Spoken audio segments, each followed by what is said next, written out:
Civil to medicine YouTube চ্যানেলে তোমাদেরকে আবার স্বাগত। তো আমি আজকে তোমাদের সামনে আমাদের ওয়েস্ট বেঙ্গল মিউনিসিপাল কর্পোরেশন দ্বারা আয়োজিত আমাদের কলকাতা মিউনিসিপাল কর্পোরেশনের জন্য যে সাব অ্যাসিস্ট্যান্ট ইঞ্জিনিয়ারের এক্সাম হয়েছিল 2020-তে সিভিল ইঞ্জিনিয়ারিংয়ের, তার ডিটেলস সলিউশন নিয়ে তোমাদের সামনে হাজির হয়েছে। এটি আমার সেকেন্ড পার্ট। আমার ফার্স্ট পার্ট অলরেডি আমি ডিসকাস করেছি, যেটাতে আমি টোটাল 25টি কোশ্চেন ডিসকাস করেছিলাম, কোশ্চেন নাম্বার 1 থেকে 25 অব্দি। তো আমি এই সেকেন্ড পার্টেও 25টি কোশ্চেন আলোচনা করবো, কোশ্চেন নাম্বার 26 থেকে 50 অব্দি। তো ভিডিওটি অবশ্যই ফার্স্ট থেকে লাস্ট অব্দি তোমরা দেখবে এবং ভালো লাগলে অবশ্যই লাইক করবে, শেয়ার করবে বন্ধুদের মধ্যে। আর যদি কোথাও কিছু ভুলভ্রান্তি হয়ে থাকে বা এরর থাকে অবশ্যই কমেন্ট করবে, আমি সেগুলোকে কারেক্ট করার চেষ্টা করব।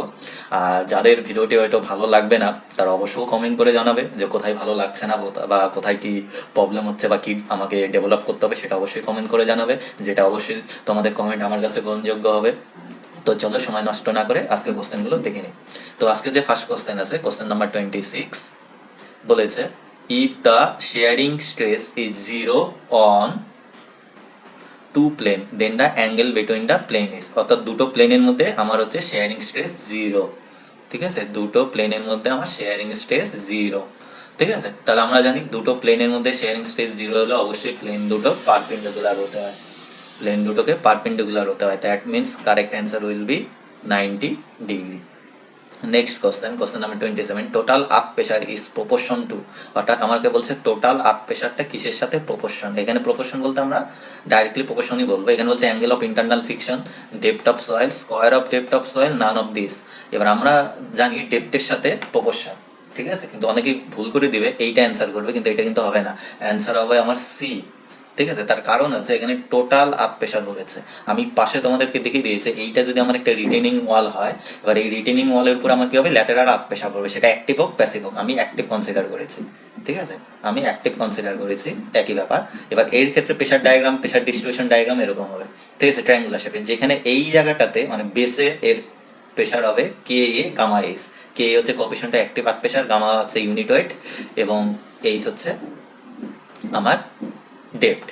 ঠিক আছে, তো এবার টোটাল প্রেশার বলছে, এবার এর উপরে টোটাল যেটা দিবে সেটা হবে কিন্তু এই প্রেশার ডিস্ট্রিবিউশন ডায়াগ্রামের এরিয়া। অর্থাৎ টোটাল অ্যাক্টিভ প্রেশার, প্যাসিভ হলে টোটাল প্যাসিভ প্রেশার হতো, একই ব্যাপার, সেটা হবে area of the pressure distribution diagram. তো করলে এইটা বের হয়, মানে আলটিমেটলি আমি এখানে বলতে পারি আমার active earth pressure directly proportional to ডেপথের স্কোয়ার বা প্যাসিভ, যেটাই বলি না কেন। তো কারেক্ট অ্যান্সার কিন্তু এইটাই হবে। অনেকে বলবে যে অ্যাঙ্গেল অফ ইন্টারনাল ফিকশনের সাথে তো প্রপোর্শন, সেটা হচ্ছে অ্যাক্টিভ প্রেশারের ক্ষেত্রে কিন্তু অ্যাঙ্গেল অফ ইন্টারনাল ফিকশন বাড়লে কমে যায়, প্যাসিভের ক্ষেত্রে বাড়ে। তো এইখানে শুধু আর্ক প্রেশার বলেছে, তো ক্লিয়ার নেই কোন আর্ক প্রেশার। তো সেই ক্ষেত্রে বেস্ট অ্যান্সার কিন্তু আমার এইটা, square of depth of soil, সেটা অ্যাক্টিভ হোক প্যাসিভ হোক বা একটা রেস্ট কন্ডিশন হোক। আশা করা যায় তোমাদের কাছে ক্লিয়ার। নেক্সট কোশ্চেন নাম্বার 28 বলেছে, a soil having particles of nearly the same size is known as. এটা আমরা জানি, যদি সেম সাইজ থাকে সেটাকে বলা হচ্ছে আমার uniformly graded same size. Well graded কেন, কোনটাকে বলা হয় ওয়েল গ্রেডেড? যদি বলা হয় অল সাইজ পার্টিকেল যদি আমার মধ্যে থাকে, ঠিক আছে, আমার মধ্যে যদি অল সাইজ পার্টিকেল যদি প্রেজেন্ট থাকে তাহলে সেটা হচ্ছে আমার ওয়েল গ্রেডেড। ইউনিফর্মলি গ্রেডেড হচ্ছে সেম সাইজ পার্টিকেল যদি আমার প্রেজেন্ট থাকে। ঠিক আছে, তাহলে আমার হয়ে যায় হচ্ছে আমার ইউনিফর্মলি গ্রেডেড। ঠিক আছে, এবার গ্যাপ গ্রেডেড বা যেটা আরেক নাম আছে, তোমরা একটু ভালো করে শুনবে, স্কিপ গ্রেডেড যেটাকে বলা হয়। ঠিক আছে, gap graded or skip graded, এটা হচ্ছে সাম ইন্টারমিডিয়েট সাইজ মিসিং থাকবে, সাম সাইজ মিসিং।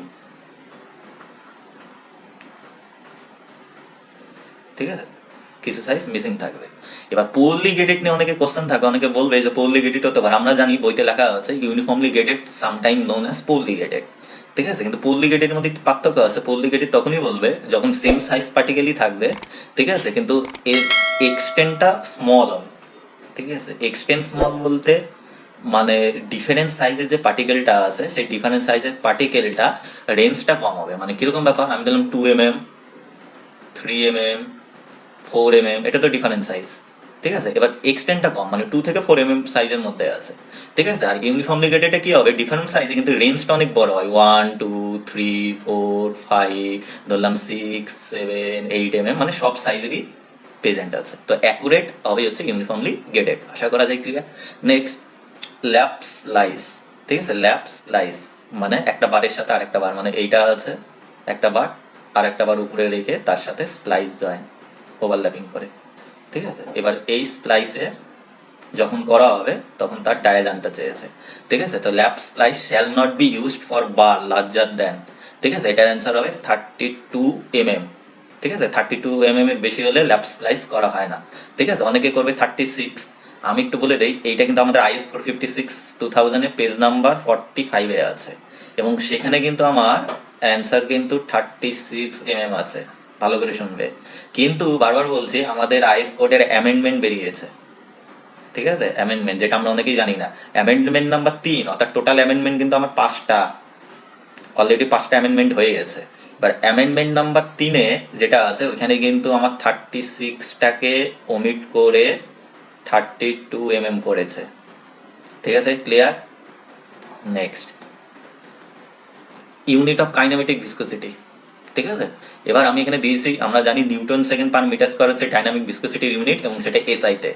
ডাইন সেকেন্ড পার সেন্টিমিটার স্কোয়ার, দুটো সেম ফর্ম্যাটে, এটাও ডাইনামিক ভিসকোসিটির ইউনিট, এবং সেটা হচ্ছে সিজিএসে, ঠিক আছে। এবার হচ্ছে পয়েস হচ্ছে ডাইনামিক ভিসকোসিটি, তার কারণ হচ্ছে পয়েসটাই হচ্ছে আমার ডাইন সেকেন্ড পার সেন্টিমিটার স্কোয়ারের শর্ট ফর্ম বা ইউজফুল ইউনিট, ঠিক আছে। তো আলটিমেটলি আমার অ্যান্সার হবে স্টোক। স্টোক হচ্ছে কাইনেমেটিক ভিসকোসিটির ইউনিট, এবং সেটা হচ্ছে সিজিএসে, ঠিক আছে। সিজিএসে স্টোক।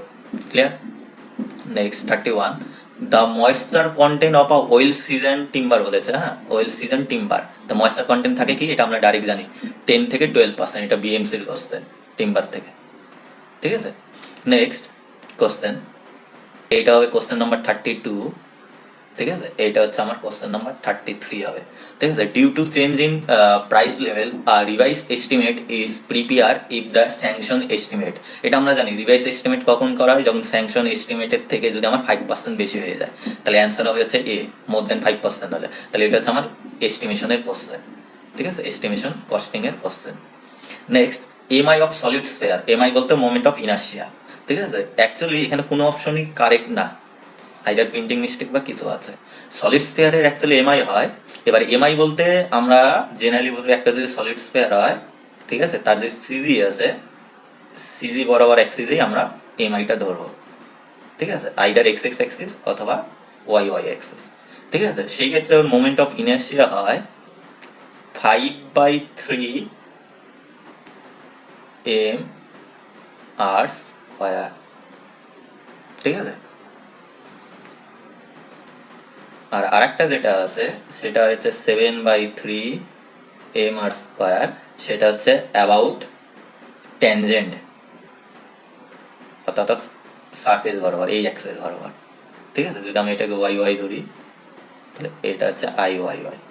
আর এটা যদি আমার সেন্ট্রয়েডাল অ্যাক্সিস হয়, তাহলে আই জি এক্স হয় হচ্ছে এইটা, ঠিক আছে। এবার কোনো অপশনই কারেক্ট নেই, মানে অপশনগুলো কীভাবে দিয়েছে ভগবান জানে, ঠিক আছে। ক্লিয়ার হলো? Next question, effect of force on a body depends upon, আমরা জানি force is a vector quantity, force is a vector quantity, তাহলে ও কি ম্যাগনিটিউডের উপর ডিপেন্ড করবে অ্যাজ ওয়েল অ্যাজ ডিরেকশনের উপর ডিপেন্ড করে, ঠিক আছে। ডিরেকশন আলটিমেটলি পজিশন, ঠিক আছে। তো অ্যান্সার কিন্তু আমার অল অফ দিস হবে, ঠিক আছে। এটা হচ্ছে আমার কোশ্চেন নাম্বার 34, ঠিক আছে। নেক্সট হচ্ছে এইটা হচ্ছে আমার question number 35, power developed by a torque, ঠিক আছে। এবার টর্কের দ্বারা পাওয়ার যেটা ডেভেলপড হয় সেটা হচ্ছে পাওয়ার ইকুয়াল টু ওমেগা টি, ঠিক আছে। ওমেগা হচ্ছে অ্যাঙ্গুলার ভেলোসিটি। এবার আমার অ্যাঙ্গুলার ভেলোসিটি হয়ে যাচ্ছে 2πn/60, ঠিক আছে, ইনটু তারপরে টি হয়, ঠিক আছে। তো আমার কারেক্ট অ্যান্সার হবে হচ্ছে সি। এখানে নোটেশনগুলো বলেনি, মনে রাখবে। এবং সেটার অ্যান্সার হবে হচ্ছে আমার পাওয়ার হচ্ছে ওয়াট, ঠিক আছে। আমার যেখানে হচ্ছে এইটা হচ্ছে অ্যাঙ্গুলার ভেলোসিটি, ঠিক আছে, যেটার ইউনিট হচ্ছে radian per second, rad per second, ঠিক আছে। এবার 60টা কেন আসলে অ্যাকচুয়ালি 2πn হয়, ওমেগা 2πn ডিভাইডেড বাই 60, তার কারণ আছে এন যেটা হচ্ছে সেটা হচ্ছে আরপিএম, ঠিক আছে, রেভলিউশন পার মিনিট, ঠিক আছে। তো এইটাকে এন কে যদি আমি 60 ডিভাইড করি, অ্যাকচুয়ালি এটা পাই হচ্ছে রেভলিউশন পার সেকেন্ডে, ঠিক আছে। এবার তার সাথে আমি ওমেগা বের করতে গেলে 2πn ইন্টু করে দিলেই 2πn ইন্টু n/60, তাহলে এটা আমি পাই হচ্ছে রেডিয়ান পার সেকেন্ডে। ক্লিয়ার আশা করা যায়, ঠিক আছে। তো ওমেগা এইটা পাওয়া যায়, তো আলটিমেটলি এটা অ্যান্সার হয়, ঠিক আছে। নেক্সট, এটা 36 কোশ্চেন নাম্বার, ঠিক আছে, এইটা হবে 37, এইটা হবে আমার 38, ঠিক আছে। The amount of gypsum usually added in manufacture of cement, আমরা জানি small amount of gypsum add করা হয় কি জন্য, to prevent flash setting, to prevent flash setting, ঠিক আছে। এবং জেনারেলি কত করা হয়, 3% মতো, ঠিক আছে। তো আমার কারেক্ট অ্যান্সার হবে 1 to 3%, ঠিক আছে। এই good quality cement should have higher percentage, আমার গুড কোয়ালিটি সিমেন্ট হতে গেলে আমার C3S এর পার্সেন্টেজটা বেশি থাকতে হয়, ঠিক আছে, যেটাকে বলে ট্রাই ক্যালসিয়াম সিলিকেট। তো আমার কারেক্ট অ্যান্সার হচ্ছে ডি, ঠিক আছে। ডাই ক্যালসিয়াম সিলিকেট মানে C2S, ঠিক আছে। ফ্রি লাইম তো কোনো মতেই থাকবে না, ফ্রি লাইম বাজে, যেটা সাউন্ডনেস দেওয়া অর্থাৎ সিমেন্টকে এক্সপ্যান্ড করে, ঠিক আছে। তো আমার কারেক্ট অ্যান্সার হবে C3S। Fineness of cement is measured in unit, ফাইননেসকে জেনারেলি সিমেন্টের মেজার করা হয় স্পেসিফিক সারফেস এরিয়ার উপর বেস করে, স্পেসিফিক সারফেস এরিয়া, ঠিক আছে। এইটা হচ্ছে পার ইউনিট মাসে যে এরিয়াটা থাকে, অর্থাৎ এরিয়া বাই মাস, ঠিক আছে। এরিয়াকে টোটাল মাস দিয়ে ডিভাইড করলে যেটা সেটাকে স্পেসিফিক সারফেস এরিয়া বলে, এরিয়া পার ইউনিট মাস। তো কারেক্ট অ্যান্সার হবে এ, clear. Next 39, this will 39 and this one is 40, question number. The property of steel due to which it can withstand the blow of hammer, blow of hammer, যেটা করতে পারে সেটা অবশ্যই হচ্ছে toughness, ঠিক আছে।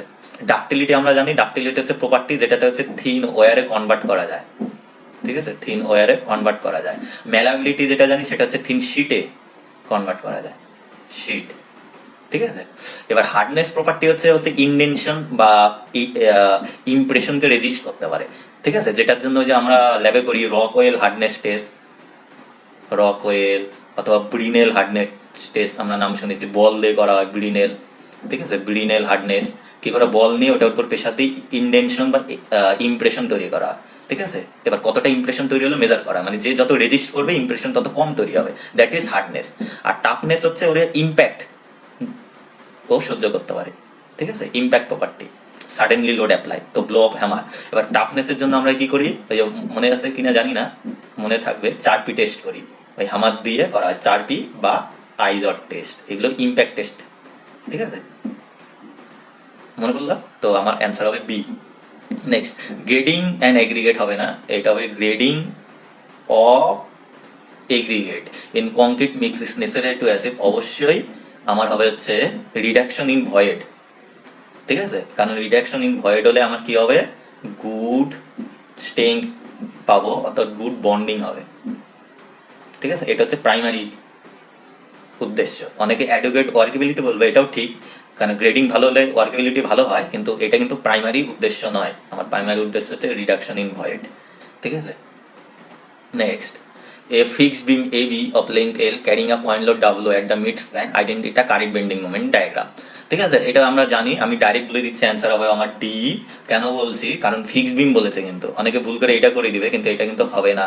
আর এই দুটো তো হবেই না, এগুলো হচ্ছে শেয়ার ফোর্স ডায়াগ্রাম, ঠিক আছে। তার কারণ আমার যদি এটা যদি দুটো ফিক্সড বিম হয়, একটা যদি সরি দুই দিকে যদি ফিক্স সাপোর্ট হয়, ঠিক আছে, এখানে আমার বলছে মাঝখানে একটা পয়েন্ট লোড কাজ দিচ্ছে ডাব্লু, ঠিক আছে। তো এইটার ক্ষেত্রে আমার কি হবে, এই দুটো সাপোর্টে আমার নেগেটিভ বেন্ডিং মোমেন্ট তৈরি হয়, ঠিক আছে, যেহেতু ফিক্সড। আর মিডিলে আমার হচ্ছে পজিটিভ বেন্ডিং মোমেন্ট তৈরি হয়, তার জন্য এই ডায়াগ্রামটা এরকম হয়, ঠিক আছে। এটা হচ্ছে negative bending moment portion, negative, মাঝখানে গিয়ে পজিটিভ বেন্ডিং মোমেন্ট হয়, ঠিক আছে। আর এটা যেটা বেন্ডিং মোমেন্ট ডায়াগ্রাম দিয়েছে সেটা হচ্ছে সিম্পলি সাপোর্টেড বিমের জন্য, ঠিক আছে, clear. Next, a continuous beam ABC resting on unyielding support as shown in the figure, ঠিক আছে। আমাকে মোমেন্ট ডিস্ট্রিবিউশন বের করতে বলেছে,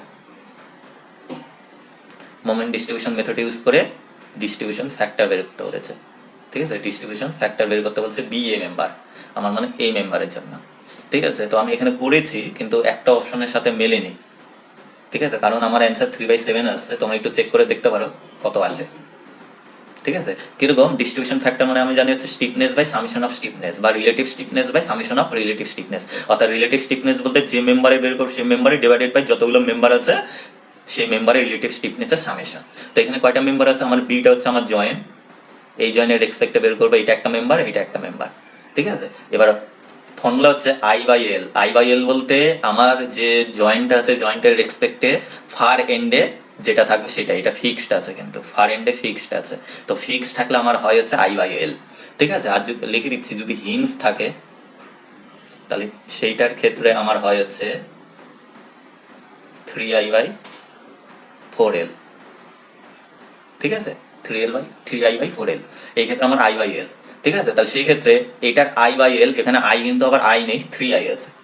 ঠিক আছে, তাহলে আমার হচ্ছে আই এর জায়গায় 3I ডিভাইডেড বাই এল মানে 12, ডিভাইড বাই দুটো সামেশন মানে এইটার প্লাস পরেরটা। ঠিক আছে, তো এইটার রিলেটিভ স্টিক্স মানে এটাই 3I/12, আর এইটার ক্ষেত্রে আই বলতে আই আছে। ঠিক আছে, I/L, এল বলতে 3I/3, তো এইদিকে সব প্লাস করে করে ইন্টু করলে কিন্তু আমার 3/7 হচ্ছে, তোমরা একটু চেক করে নিও। ঠিক আছে, কোনো অপশনের সাথে মিলছে না। Next, Euler-Kipling load P for a column of effective length L and actual length I, actual length এটা L ই হবে, I না L, with one end fixed other end hinged, এখানে মনে রাখতে হবে one end fixed and other hinged। আর একটা বলি, same type of question 2018-এও তোমার ছিল KMC তে। ঠিক আছে, তো আমি এখানে সলিউশন তোমাদেরকে দেখিয়ে দিচ্ছি। আমাকে কিপলিং লোড বা বাকলিং লোডের ফর্মুলাটা জানতে হবে। এটা আমার formula, pi square EI by L effective square. L effective এই ক্ষেত্রে ওয়ান এন্ড ফিক্সড আর আদার এন্ড হিঞ্জ হলে L/√2 হয়। জাস্ট বসিয়ে দিলে আমার অ্যান্সার কিন্তু এটা আমি পেয়ে যাচ্ছি। ঠিক আছে, তাহলে আমার কারেক্ট অপশন হবে answer D. Answer D. Next, a cantilever beam of span L has a moment M acting at the free end. The shear force developed at the free end. ঠিক আছে, ফ্রি এন্ডে share force develop বলছে। ঠিক আছে, তো আমার যদি এই যে এখানে আমি দেখাচ্ছি একটা বিম আছে, ফ্রি এন্ডে একটা মোমেন্ট কাজ দিচ্ছে M, এবার থ্রু আউট হোল বিমে মোমেন্ট থাকবে M। ঠিক আছে, আর আমার শেয়ার ফোর্স প্রডিউস হবে না যেহেতু লোড নেই, শেয়ার ফোর্স হবে 0 due to no load. Answer কিন্তু আমার হবে B. Clear? Next, cubic content estimate costing এর question is an approximate estimate. In this estimate the height of flat roof building is considered, অর্থাৎ flat roof building এর হাইটটা কি consider করা হয়। একটা মনে রাখবে, কিউবিক কন্টেন্ট এস্টিমেটের ক্ষেত্রে আমাদের কি করা হয়, প্যারাপেট ওয়াল ধরা হয় না। ঠিক আছে, প্যারাপেট ওয়াল, ঠিক আছে, মামটি রুফ এগুলো কিন্তু ধরা হয় না। ঠিক আছে, তারপরে ফাউন্ডেশন, ডেপথ অফ ফাউন্ডেশন ধরা হয় না। ঠিক আছে, তো এগুলো তোমরা মনে রাখবে, এগুলো কনসিডার করা হয় না। তো প্রথমেই বলছে lower most level of foundation and parapet হবে না, ফাউন্ডেশন প্যারাপেট হবে না। From the ground level to the top of the roof level হলে হতে পারে, পরেরটা দেখি, from the top of ground level to the top of the roof. ঠিক আছে, আগেরটা বলছে ফ্রম দ্য গ্রাউন্ড লেভেল, শুধু গ্রাউন্ড লেভেল থেকে বলছে, অর্থাৎ গ্রাউন্ড লেভেল থেকে কিন্তু কনসিডার হয় না, তাহলে from the top of the ground floor level. ঠিক আছে, কারেক্ট অ্যান্সার হবে ডি। অর্থাৎ আমার যদি একটা এরকম বিল্ডিং থাকে, ঠিক আছে, এইটা যদি আমার রুফ থাকে, ঠিক আছে, এইটা আমার ফ্লোর লেভেল, ঠিক আছে, এইটা আমার গ্রাউন্ড লেভেল। ঠিক আছে, তো হাইটটা কি ধরা হবে, এই রুফ যেটা আছে রুফের টপ পোর্শন থেকে এই যে ফ্লোরের যে টপ পোর্শন, এটা হচ্ছে হাইট হিসাবে ধরা হয়। ঠিক আছে, তো কারেক্ট অ্যান্সার আমার D. Clear? Next, pick up the correct statement relating to the ultrasonic pulse velocity test of the concrete। এখানে আমি একটা টেবিল দিয়েছি, তোমরা দেখবে পালস ভেলোসিটির সাথে কংক্রিটের কোয়ালিটি, এটা তোমরা জানো। এখানে আমি হচ্ছে কিলোমিটার পার সেকেন্ডে ভেলোসিটিগুলো দিয়েছি, সব বইতে আছে, স্ট্যান্ডার্ড যে কোনো বইতে তোমরা পেয়ে যাবে। এবার এখানে দেখো অ্যাবাভ 4.5 হলে কংক্রিটের কোয়ালিটি এক্সেলেন্ট, তারপরে গুড, মিডিয়াম, পুয়ার বা ডাউটফুল। তাহলে এখান থেকে বোঝা যাচ্ছে ভেলোসিটি যত বেশি হবে কংক্রিটের কোয়ালিটি তত বেশি হবে। এবার হচ্ছে lower pulse velocity is obtain when the quality of concrete is good হলে ভেলোসিটি বেশি হবে, তাহলে এটা কাটা। Higher pulse velocity obtain when the quality of concrete is poor, এটাও কাটা, কারণ হায়ার হলে কোয়ালিটি গুড হবে।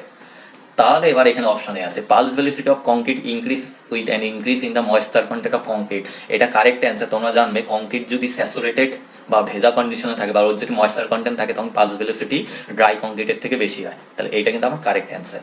ঠিক আছে, আর পরেরটা কাটা, তাহলে সেই হিসাবে তোমরা যদি নাও জানো সি করতে পারো, কারণ মাইক্রো ক্র্যাক হলে পালস ভেলোসিটি কমে যাবে, কারণ মাইক্রো ক্র্যাক মানে কোয়ালিটি পুয়ার হলে পালস ভেলোসিটি কমে যায়।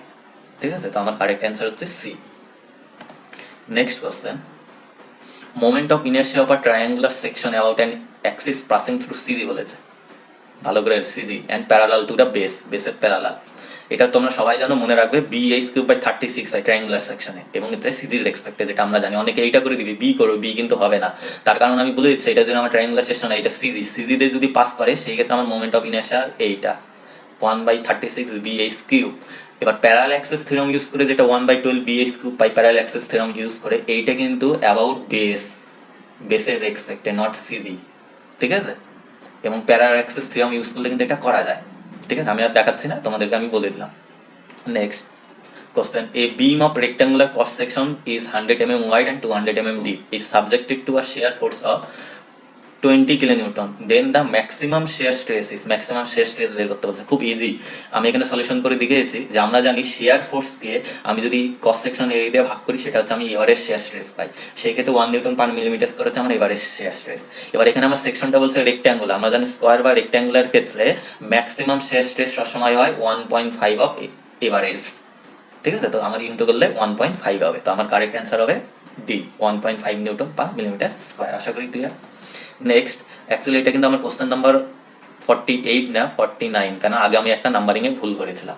ঠিক আছে, তো an overhanging beam of length 6 meter is simply supported over 3 meter apart and overhanging of 1.5 meter at each end.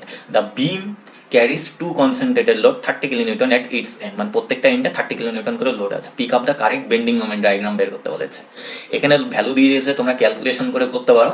তাছাড়া ডাইরেক্ট মনে রাখার জন্য বললি, যদি মনে থাকে ডাইরেক্ট অ্যান্সার বি হবে। আমরা জানি কোনো একটা ওভার হ্যাঙ্গিং বিম যদি থাকে, তার দুটো হ্যাঙ্গিং এ যদি পয়েন্ট লোড কাজ করে, সেই ক্ষেত্রে বেন্ডিং মোমেন্ট ডায়াগ্রাম এরকম হয়, অর্থাৎ মিডিলে বেন্ডিং মোমেন্ট ডায়াগ্রামটা কনস্ট্যান্ট হয়ে যায় আর দুই সাইডে ট্রায়াঙ্গুলার হয়। আর shear force diagram throughout the whole span zero, মানে যেখানে বেন্ডিং মোমেন্ট কনস্ট্যান্ট সেই পোর্শনে জিরো হয়ে যায়। ঠিক আছে, অর্থাৎ এটা কিন্তু শেয়ার ফোর্স ডায়াগ্রাম এই ক্ষেত্রে। ঠিক আছে, এই যে থ্রু আউট এখানে জিরো হয়ে যায়, তো সেই ক্ষেত্রে এটা কাটা, আমার বেন্ডিং মোমেন্ট ডায়াগ্রাম করতে বলেছে। ঠিক আছে, তো আমার অ্যাকুরেট অ্যান্সার হবে বি। আমি তাও এখানে করে দেখিয়েছি, এটা হচ্ছে কোশ্চেন অনুযায়ী আমার ডায়াগ্রাম। এরকম করলে আমার দুটোর ক্ষেত্রে রিয়াকশন 30-30 করে আসবে, আরবি করে। তাহলে এই ক্ষেত্রে বেন্ডিং মোমেন্ট জিরো। এবার পয়েন্ট এ তে আমার বেন্ডিং মোমেন্ট কি হবে, 30 × 1.5 মানে 45 কিলোনিউটন মিটার।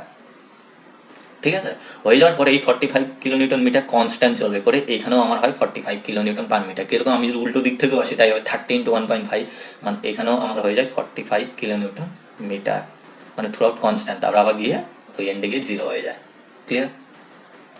নেক্সট, এটা হচ্ছে আমার কোশ্চেন নাম্বার 50। তার মানে আমি এখানে আজকে এই অবধি ডিসকাস করব। Question number 50: a cantilever beam AB of length L fixed at A and popped at B carrying a UDL of intensity W per unit run over the entire span. P is the pop reaction. আমাকে pop reaction বের করতে বলছে। ঠিক আছে, same type question আমার 2018 ছিল। আর এটা আমি মনে রাখতে বলেছিলাম যে পপ ক্যান্টিলিভার বিমের রিয়াকশন যেটা 38/WL হয়। আমি সেখানে কিন্তু সলভ করেও দেখিয়েছিলাম, তোমরা দেখে নিবে, আমি অতটা এক্সপ্লেন করছি না এখানে, যে এরকম আমি সলভ করে দেখিয়েছিলাম। ঠিক আছে, স্ট্রেন কম্প্যাটিবিলিটি মেথড ইউজ করে বা সুপারপজিশন। ঠিক আছে, এটা কিন্তু আমি বলেছিলাম, এখন আর এক্সপ্লেন করছি না, করলে এটা অ্যান্সার বের হয় 38/WL। এটা কিন্তু মনে রাখবে, প্রত্যেকবার কোশ্চেনে কিন্তু আমাদেরকে দেয়। ঠিক আছে, আবার কোনো কোনো ক্ষেত্রে ভ্যালু দিয়ে দিতে পারে, আমাকে পপ রিয়াকশন বের করতে দিতে পারে, কিছুই না। 38/WL মনে থাকলে এখানে WL ভ্যালু বসিয়ে দিলে কিন্তু আমাদের হয়ে যায়। এটা কিন্তু অবশ্যই মনে রাখবে, কারণ এটা কিন্তু পিএসসি তেও আসে। তো এই হচ্ছে টোটাল আমার 50টি কোশ্চেন কমপ্লিট হলো। নেক্সট পার্ট নাম্বার 3 নিয়ে শীঘ্রই তোমাদের সাথে দেখা হবে। Thank you.